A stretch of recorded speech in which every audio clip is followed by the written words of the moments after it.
I am literally allergic to cats and I want one so bad.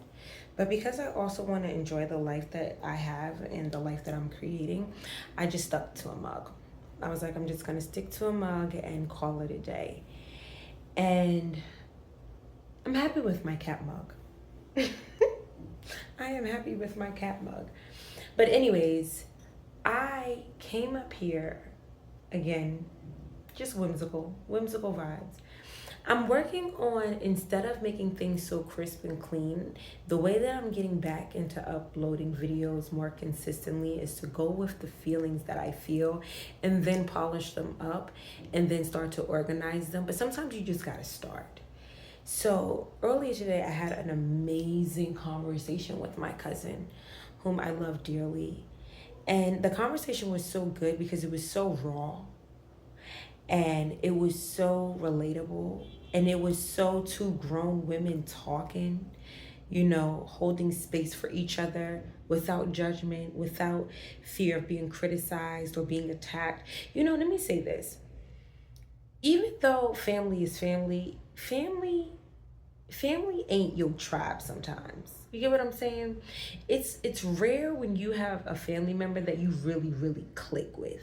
Like who actually gets it. It's rare. Because we can all kiki and laugh when there's death and there's marriage and there's a happy moment. But can you really hold my secrets? Can you hold space? Can we really talk about the aunts and the uncles? Can we really cry together and laugh together and know that it's safe? A lot of people in their family do not have that.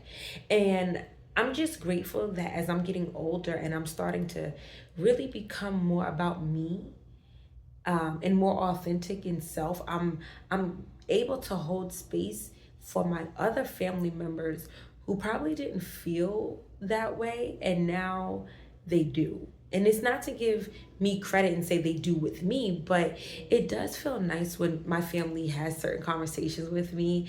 And in the back of my mind, I'm like, I know that they feel comfortable here. Like, when you make people feel comfortable, you do. Because it's like they just pour. I don't care how many times, I don't care if a person wants to trauma dump or not, right? I don't care if a person comes up to you and they start spitting their stuff. If they feel any ounce of discomfort from you, they will stop mid-sentence.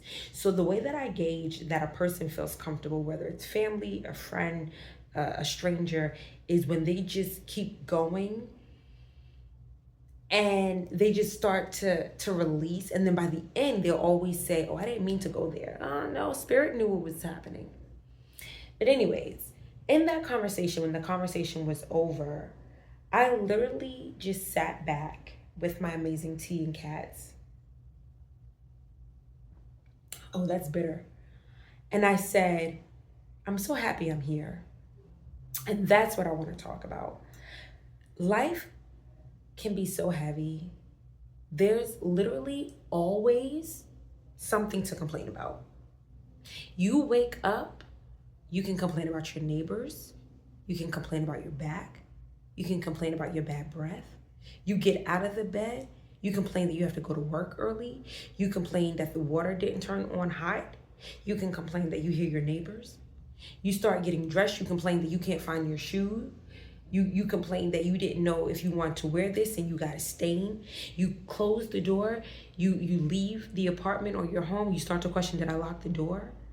Did I even make me breakfast? You walk, if you have to take public transportation, you start to worry, dang, I gotta rush to get this bus. I don't wanna miss the bus. You get on the bus, now you're sitting next to this person taking up 2 chairs, but that was the only available chair. It smells like onions and pickles. You almost missed your stop because you were sleepy. You get off the bus, and then you have to go into work, and it's like, damn, I really don't even like this. When I tell you there is literally any avenue you want to complain, easy. It really does take a strong mind to be grateful. And when I got off that phone call, I could have done one of two things and said, dang, that was a lot. Because we had a beautiful conversation. I could have easily, that was a lot. I wasn't ready for that, whatever. But you know what I said? I said, I am so happy I am here. And why did I say that? Because sometimes life will make us feel like everything is just going to hell. Like everything is a problem. Nothing is right. I never have this. I can't get that. This won't work. This can't happen. And we go into this dark spiral of ungratefulness, of everything is at a disadvantage, of nobody likes me, of I can't attract what I want. But when you have a moment to be like, I am so happy that I'm here, it puts everything to pause. Anything that wants you to complain about it, it doesn't matter anymore because you're here. When I got off the phone and I realized I'm so grateful to be here, I said that because I was grateful that I'm capable to hold space for people. I'm grateful that I see myself as someone who has value. A lot of us forget how valuable we are, either because we don't look like someone, we don't have something, we haven't obtained something, we don't have too much of something. The real flex, in my opinion, is can you be grateful just to open up your eyes and know that just by doing this simple movement of opening up your eyes, you are now capable to manifest and create anything you want. You can be anything you want. And I know that sounds a little woo-woo, so let it be woo-woo. I don't care. Let it be whatever it needs to be for you to realize the goal is to show gratefulness in who you are in this very moment. I remember when life was lifing and I was feeling really depressed. And I didn't know it was depression because I'm not one of those people who likes to put a title on everything. Sometimes I just like to let my feelings flow. And let me just put a pin in that. The reason why I don't like to put a title on everything is even though titles give a box of identification, they also can isolate and keep things in only that situation. And sometimes it doesn't need to just be kept. Sometimes it's just passing through. So I felt like I was passing through a door of depression, but I didn't rest there. If somebody had labeled me as depressed, I would have been upset. But when I said I'm passing through depression, I'm coming out, it was so free flowing that when I came out, I was like, I'm not depressed. Easy. I ain't take no medicine. I was fine. I just need to cry it out. But when life was life, and I remember I was just like, was I supposed to be here? You know, my birth was a hard one in the sense, like, it felt like nobody was really prepared on my mom and on my dad. It just felt like nobody was prepared. And I realized in life, you know, I started to feel like I was never prepared. And be mindful of that. A lot of things that keep circling around you usually have to do with your birth. Like, my last name is Askew. Askew means crooked, right? So I would do a lot of things crooked. It was like I was literally cursing myself.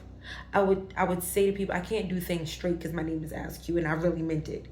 When I was born, I wasn't really prepared for. So in life, I always did things at the very last minute so that I could not have time to prepare, to reiterate, see, nothing is going to be prepared for me. I'm not prepared, right? Until I realized, like, no, I'm a blessing to be here. Like, I am a gift, not even just to the world, but to myself. Like, have you ever had a moment where you looked at yourself and said, damn, I'm really amazing? Not because of all the badges on the wall, not because of anything tangible or measurable, but truly just when you measure up your spirit, when you think of the goodness that you exude through your pores. You ever just have a moment when it's like, I like me? Because society is like pushing self-hate. It is pushing comparison. It's pushing competition. It's pushing compete. It's pushing more. Gluttony is like at an all-time high, and it's not just in what you eat, it's what you consume. Overconsumption, overindulgent, information overload, overstimulated. Then we wonder why our lymphatic system is blocked. We wonder why we're always bloated. We wonder why our cortisol levels are high. We wonder why. Because the world is feeding off of gluttony. I need more money. I need more fueling. I need another job. I need. Instead of, I produce peace because I'm peaceful. And therefore, anything that is not on that wave removes itself from me. That sounds relaxing. Instead of saying, I am so present in who I am that I naturally attract everything that complements who I am in the essence. That sounds smooth. But they don't teach us that, because if somebody actually said the real gift is in you accepting who you are without the newest shoes, all that money, all of your accomplishments on the wall, the baddest chick, the sexiest man, the biggest house, if they really told you the biggest secret is not in the book, it is just accepting who you are, you wouldn't know what to do. And you want to know why you wouldn't know what to do? Because they know that you wouldn't know how to really accept something that has been deemed flawed. The best thing that I did for myself was release Christianity. And I'm not going to go too deep into that on this video. But the reason why I say that is Christianity made me feel like I am completely nothing on my own. That in order for anything to happen, there will be this white savior coming down from the clouds and just fixing everything. It didn't matter what I did. All I had to do was say, forgive me. And there was really nothing on my end. Just forgive me. You forgave me. Keep it pushing. It was very like, I can do nothing. I am nothing. I have nothing without you. And I realized that mindset or that energy didn't work for me. And then when I started to read the Bible, and then I started to look at other belief systems, and then I started to look within, I realized, honestly, a lot of them are saying the same thing. The Bible is not the enemy, but you have to use it for what it's used for. It is a book to study, not a book to consume and worship. It's a big difference. You study it, you understand it, you move on. Just with anything. And when I started to look at it like that, I realized, oh, I am powerful. I can do things. I don't have to wait for someone to come and save me. I can save myself. I can cry out. I can ask my ancestors who actually were here, who actually know the road to get to point A to B. I can ask them because they're not on the other side, but I can still reach them, right? The Bible has a scripture that I love, and I will hold that till I die, okay? When Jesus says, you'll be able to do these things and more. That right there gave me so much ammunition to realize you will become powerful when you realize you're powerful. When I think about baptism, I think of baptism is anytime you cleanse yourself of your transgressions, of the things that are no longer beneficial to you. You can have a baptism in the shower. When you take a bath, when you soak and you purify your body, and you have these moments of sincerity where you're like, I'm ready to move on. And that's why I had a moment of, I like me. I was talking to my homegirl, and she said, you're an intellectual. And she's like, not all smart people are intellectuals. And I'm like, that is very true. Because a smart person can literally follow the course, not do what you got to do. Follow the course, go to school, get your degree. You prove that you can stay the course and obtain something at the end. To me, an intellectual doesn't necessarily stay the course. An intellectual usually branches out to seek understanding in all things. They are critical thinkers, so they're not really going to just do because it has to make sense. Why am I doing this? What is the point of this? And a lot of people don't want to go down that route, not because they can't, but because deep inside, one, you have to be called to go down the road of questioning till you get to a real answer, because that means you're challenging people, and a lot of people are not equipped to challenge. And I accept it. One thing that I did as I started to awaken to the knowledge of the world is I stopped trying to beat my awakening into other people. I stopped trying to get other people to see and think how I saw and thought. Because that's when I realized when somebody brought a new way of thinking to me, I cried because I'm like, I was a Christian. You ain't gonna take this from me. Because one thing people need to stop, and if you're one of them, listen to me. If you consider yourself an awakened person, a spiritual person, a person who understands what's really going on in the world, if you do not have anything tangible to give to a Christian, please be quiet. Because when Spirit woke you up, Spirit didn't. I'm almost positive. I could be wrong. Comment below if I am. I'm almost sure that Spirit didn't say, I'm gonna wake you up just like I'm telling you to wake everybody up in this moment. Go, do it. No, because Spirit knows how long it took for you to wake up. You don't know how long it took for you to wake up, but Spirit knows. And Spirit knows that in your baby stage, you're excited because your mind is blown. And Spirit knows that you want to tell everybody and their mother. But that's where you'll get your feelings hurt. Because one thing you do not do to a Christian who has been believing on a savior to come is to tell them that they are their own savior. That is crazy to them. And it actually does sound crazy for a person who's been doing drugs, who's been evicted, who doesn't do well with relationships, who is a whoremonger, who had a child out of wedlock, to be able to say you can save you. They're not going to receive that. And let them be. Because there's going to be somebody to plant a seed for them. When it's time, it'll be watered, and then Spirit will let it grow. And then they can maintain it. But nobody has the right to take someone's belief that was ingrained through the bloodline and say, here, that's a lie. Take this instead. That's something I would not do. Why? Because I've tried it in my earlier stage. And I had friction with family. To this day, I had family apologize for how they treated me. And I had to let it go because I was being so cast out and ostracized and criticized. I was so attacked. I was called scary. I was like, man, they kicked me out. Then when they realized, what happened was, once I started to relax and realize this is my journey, and if I'm doing this correctly, my fruit will show. My light will shine. My ways will be seen, and people will want to come to me. Guess what happened? Ding, ding, ding, ding, ding, ding, ding, ding, ding, ding.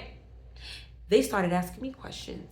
They started to realize, okay, maybe she ain't a little Satan spawn baby. Maybe she does know something. Or she actually is easy to talk to. I love to blow people's mind when I tell them I'm not a Christian, and yet they feel more power, more comfort, more seen around me than their own fellow person. Anywho, I'm not gonna go that deep.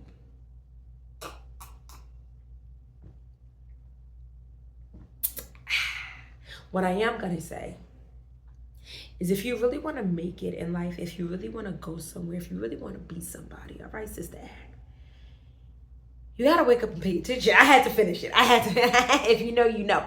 No, but for real, even though that's true, you really need to start liking you. You really, because you can love yourself. To me, love is not negotiable. You have to love yourself. Unless it's like, then you ain't going to be here if you catch what I'm catching. Catch what I'm throwing. Give it. Throw it back. Okay? But when you like yourself, that's a choice. That means you like yourself even when you do things that you know you shouldn't be doing. But you still like yourself.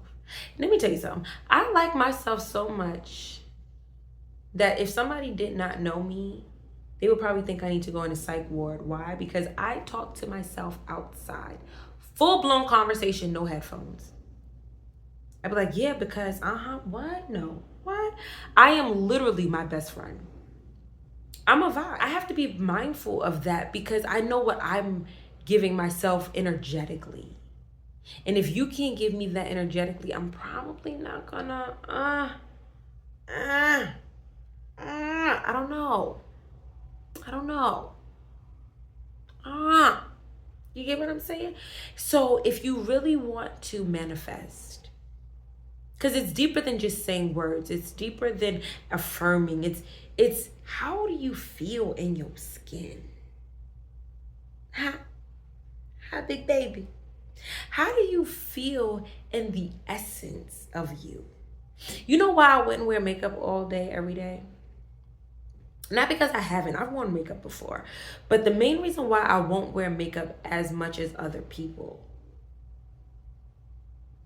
is because I know that even though I don't get addicted to things, I would become relying on it because it would enhance me so much that the naturalness of me might be like, nah, I got a blemish. I need to cover that up.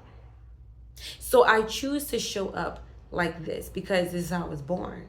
Not with the acne and the pimples or whatever, but this is how I was born.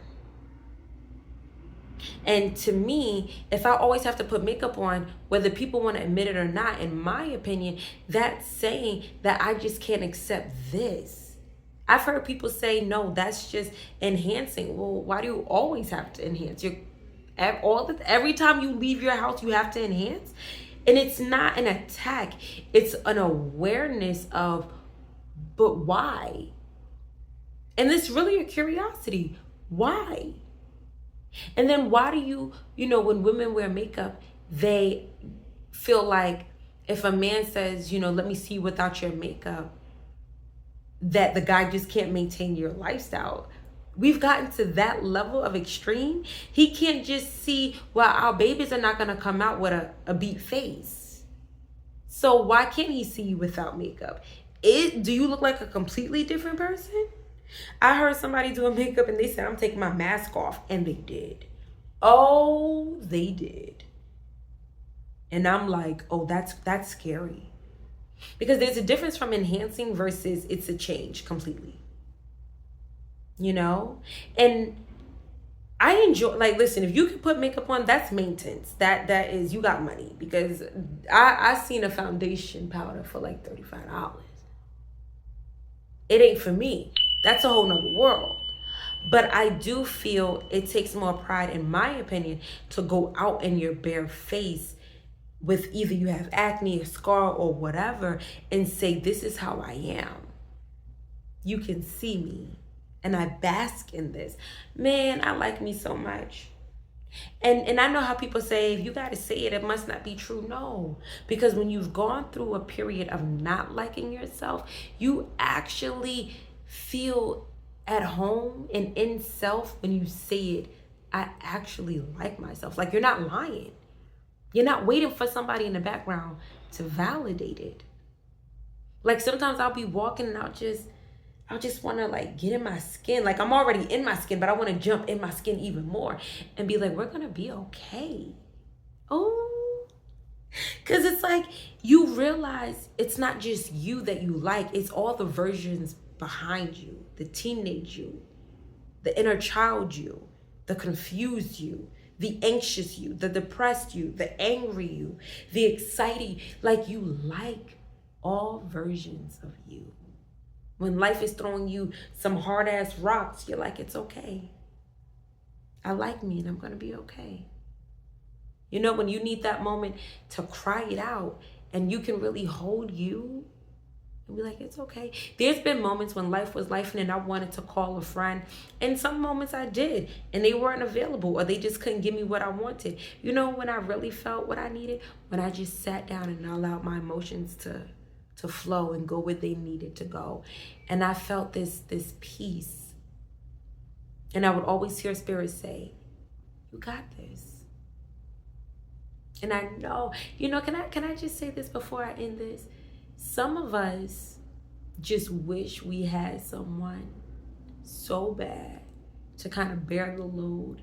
But Spirit has literally made some of us so equipped to carry the load for ourselves and others that the only way we can really get the release that we want is to go back to source.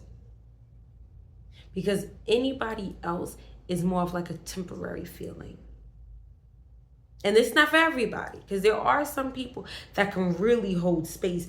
But for the ones that get it, sometimes the release that you seek is not here. It's in here.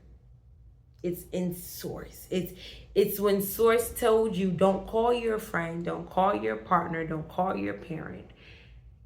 I need you to sit in this one. Oh, I need you to sit. I need you to cry.